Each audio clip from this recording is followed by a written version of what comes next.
नोरमा group, जो सोचता है वो करता है। आपके अपने सपनों का आशियाना। अचानक से भारत और पाकिस्तान के बीच में डीजीएमओ स्तर की जो बातचीत होनी थी उसका समय बढ़ा दिया गया है और इससे ठीक पहले प्रधानमंत्री नरेंद्र मोदी के आवास पर अचानक से बैठक बुलाई गई है। भारत और पाकिस्तान में पिछले दिनों जंग जैसे हालात के बाद अब शांति नजर आ रही है। सीज फायर को लेकर के फैसले के बाद रविवार को पाकिस्तान की ओर से कोई ऐसी हरकत नहीं हुई है जिसके लेकर के तनाव बढ़े। इस बीच आज एक बार फिर से भारत पाकिस्तान के डीजीएमओ लेवल की वार्ता होनी थी, लेकिन जो अपडेट आ रहा है, जो मीडिया रिपोर्ट है, उस रिपोर्ट के अनुसार इसका समय बढ़ा दिया गया है। जैसा कि आपको पता होगा कि पहलगाम में 22 अप्रैल को हुए आतंकी हमले के बाद भारत और पाकिस्तान के बीच में तनाव बढ़ गया था और भारत ने पाकिस्तान के खिलाफ ऑपरेशन सिंदूर शुरू किया था। पड़ोसी मुल्क ने भी जवाबी हमले किए थे जिसे भारत ने नाकाम कर दिया था। उसके बाद से वैश्विक स्तर पर बातचीत के बाद जो परिस्थितियां सामने आई उसको लेकर के ये कहा गया कि ये युद्ध कहीं से उचित नहीं है और युद्ध को शांत किया जाए। हालांकि भारत के साथ साथ कई ऐसे देश चाहते थे कि आतंकवाद का समूल नाश कर दिया जाए, लेकिन इस बीच आपको बता दें कि अचानक से 12 बजे जो डीजीएमओ स्तर की बैठक होनी थी और 2:30 बजे जो प्रेस ब्रीफिंग करनी थी उसका समय अचानक से बढ़ा दिया गया। तीनों सेना के प्रमुख और CDS Anil Chauhan PM house पहुंचे हैं और प्रधानमंत्री मोदी सेना और प्रमुख के साथ अहम बैठक करने में लगे हुए हैं। ये बैठक भारत और पाकिस्तान के बीच डीजीएमओ स्तर की बातचीत से पहले हो रही है। ऐसे में ये बैठक अहम मानी जा रही है। आपको बता दें कि 12 बजे भारत और पाकिस्तान के डीजीएमओ की हॉटलाइन पर बातचीत होनी थी, जिसके बाद 2:30 बजे मीडिया ब्रीफिंग होनी थी। मीडिया ब्रीफिंग में ये अधिकारी शामिल होने वाले थे, जिसमें DGMO military operations lieutenant general Rajiv Ghai, DGNO naval operations vice admiral N Pramod और DGAO air operations air marshal K Bharti इसमें शामिल होने वाले थे। आज दिन के 12 बजे भारत और पाकिस्तान के डीजीएमओ की हॉटलाइन पर बात होनी थी। इसके बाद 2:30 बजे से सेना प्रेस ब्रीफिंग करने वाली थी, प्रेस कॉन्फ्रेंस करके ये बताने वाली थी कि आगे की रणनीति क्या होगी और इसको लेकर के जो नाम भी तय किए गए थे।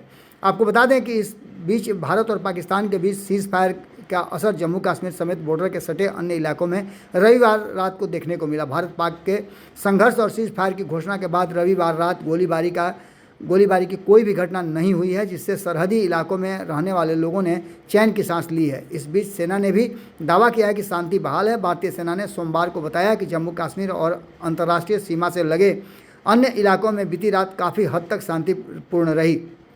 किसी घटना की कोई खबर नहीं आई है। हाल के दिनों में यह ऐसी पहली रात थी जो लोगों को सुकून से बिता। जम्मू शहर के स्थिति को शांति और स्थिर रखने के लिए भी लगातार तैयारी चल रही। रात के दौरान ड्रोन गतिविधियां, गोलीबारी जैसी कोई भी खबर नहीं मिली है। जम्मू कश्मीर के अखनूर में सुबह के दृश्य भारतीय सेना के अनुसार जम्मू कश्मीर के अंतर्राष्ट्रीय सीमा से लगे अन्य इलाकों में रात काफ़ी हद तक शांतिपूर्ण रही और किसी तरह की कोई घटना नहीं मिली है। ऑपरेशन सिंदूर के तहत भारत ने जिस तरह से पाकिस्तान पर एक्शन लिया है उससे वहाँ कोहराम मचा हुआ था और सीज फायर के बाद फैसले के बाद बॉर्डर पर शांति दिखाई दे रही। इस बीच भारत और पाकिस्तान के बीच डीजीएमओ लेवल की 12 बजे बात होनी थी, जिसको कि कहीं ना कहीं आगे के लिए बढ़ा दिया गया है। अब देखना ये होगा कि आगे क्या कुछ निकल के सामने आता है। और प्रधानमंत्री नरेंद्र मोदी के साथ जो ये बैठक हो रही है, उस बैठक के बाद अचानक से इस पूरे जो कहा जा रहा है कि मीटिंग को ही और हॉटलाइन से जो बात होनी थी उसको ही रद्द कर दिया गया है। इसके पीछे की रणनीति क्या है? सीधी तौर पे अगर देखा जाए तो सीज फायर का क्या होगा, भारत और पाकिस्तान के डीजीएमओ की हॉटलाइन पे जो बातचीत होनी थी उसका समय बढ़ा दिया गया है। इसके साथ साथ भारत पाकिस्तान डीजीएमओ की हॉटलाइन पर बात करने के साथ साथ उसकी ब्रीफिंग भी की जाएगी और ये बताया जाएगा। हालांकि जो जानकारी मिल रही है और सेना ने जो जानकारी दी है उससे साफ नज़र आ रहा है कि सीज फायर के बाद से भले ही थोड़ी बहुत अस्थिरता रही हो, लेकिन उसके बाद से किसी भी तरह की कोई भी जवाबी कार्रवाई या किसी भी तरह का सीमा पार से कोई भी हमला नहीं हुआ है और गोलीबारी नहीं हुई है। इन सारी बातों को लेकर के भारत और पाकिस्तान के डीजीएमओ की बातचीत का समय बदल गया है। दोपहर 12 बजे नहीं, अब आगे का समय बताया जाएगा। प्रधानमंत्री नरेंद्र मोदी के साथ जो बातचीत हो रही है उस बातचीत के बाद क्या कुछ निकल के सामने आता है ये भी देखना दिलचस्प होगा। भारत पाकिस्तान के डीजीएमओ की मीटिंग जो है वो इन सारी बातों को लेकर के अब चर्चा तेज हो गई है। 2:30 के बाद किसी भी समय ये बातचीत हो सकती है और इसके लिए अगला समय जो है निर्धारित किया जाएगा और प्रेस ब्रीफिंग के लिए भी कहीं ना कहीं बातचीत की जाएगी। आपको बता दें कि विभिन्न मीडिया चैनलों की अगर माने तो भारत पाकिस्तान के बीच में जिस तरह की चर्चाएं चल रही हैं और जिस तरह से 7 मई को भारत ने ऑपरेशन सिंदूर किया था, उसके 10 मई को के बीच नियंत्रण रेखा पर पाकिस्तान सेना ने 35-40 जवान मारे थे। उन्होंने कहा था कि 9 आतंकी ठिकानों पर किए गए हमले में 100 आतंकवादी मारे गए हैं। इसमें पुलवामा हमलावर और IC 814 के हाईजैकर्स भी शामिल थे। एयर मार्शल AK भारती ने 7 मई को भारत द्वारा नष्ट किए गए आतंकी ठिकानों के पहले और बाद की फ़ोटो दिखलाई।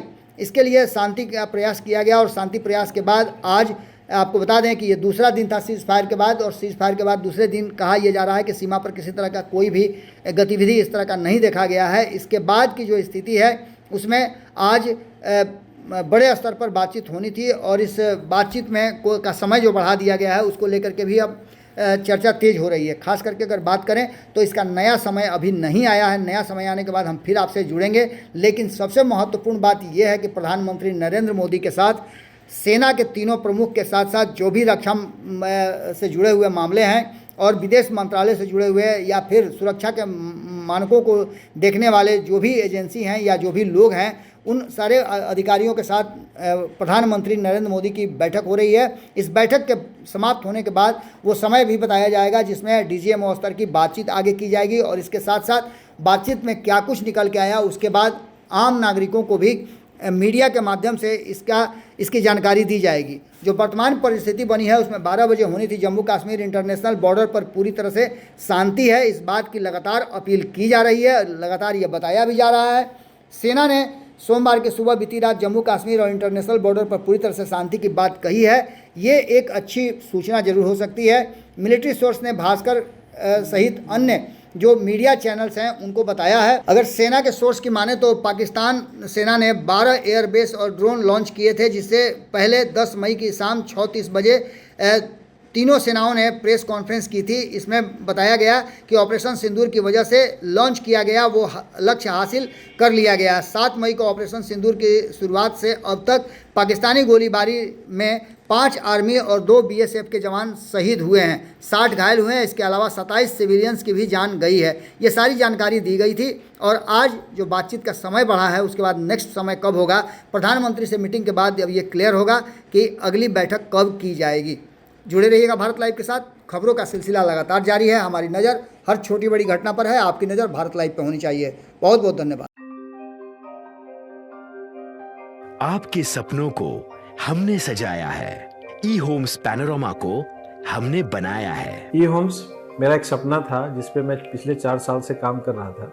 हमने जो बनाया है वो सबने है माना। E-Homes पैनोरामा में हो आपका भी आशियाना। और फाइनली हमने 2021 में इस प्रोजेक्ट को लॉन्च किया। बहुत लोग अप्रिशिएट कर रहे हैं कि पूर्णिया जैसे शहर में, बिहार के, एक तो बिहार की बात करें उसमें भी पूर्णिया जैसे छोटे जगह में इस तरह का लाइफस्टाइल देना, ये सुन के हम लोगों को बहुत अच्छा लगता है। E-Homes में हमने कुछ और भी किया है, जैसे हम जिस जगह में रह रहे हैं हमारे फैमिली सिक्योर हो, उनको सिक्योरिटी का ध्यान में रखा है। आपकी सुविधा और सुरक्षा आपके लिए खास है, ये आपका विश्वास है। इसमें आर्टिफिशियल इंटेलिजेंस का 7 लेयर सिक्योरिटी का हमने इस्तेमाल किया है। लस ग्रीन कैंपस को बनाया है। यदि हमारा बाउंड्री वाल है तो वो वर्टिकल गार्डन है। ये जितनी भी फैसिलिटी होता है एक इंटरनेशनल टाउनशिप में E-Homes है, ये हम लोग विश्वास नहीं कर पा रहे हैं। जो भी हमारे मित्र दोस्त या जो भी हमारे बाहर के बाहर आते हैं तो हम लोगों को बहुत अच्छा सुनने को मिलता है और बहुत अच्छा क्रेडिट मिल रहा है। वो सारा हमने सिर्फ एक बिल्डिंग नहीं बनाया, हमें एक बहुत अच्छा लाइफस्टाइल दिया E-Homes में, और मेरा एक सपना था जिसको मैं आज फुलफिल होते हुए देख पा रहा हूँ। ये आपका आवास है। E-Homes पैनोरामा में अब आपका निवास है। E-Homes panorama, luxurious lifestyle redefined. Panorama group, जो सोचता है वो करता है। अगर ये वीडियो पसंद आई और वह बिहार के राजनीति और बिहारियत से सरोकार रखेनी तो सब्सक्राइब बटन दबा के चैनल के सब्सक्राइब कर ली। ओजे एगो घंटी बा, ओकरा बटन दबा देला से कुल सटीक और मारक खबर रुआ मुफ्त में मिल जाई। अगर रुआ पत्रकारिता के हमनी के नया प्रयोग में सहयोग कर चाहतानी तो ज्वाइन बटन दबा दी। पेटीएम नंबर नोट कर ली 9386 816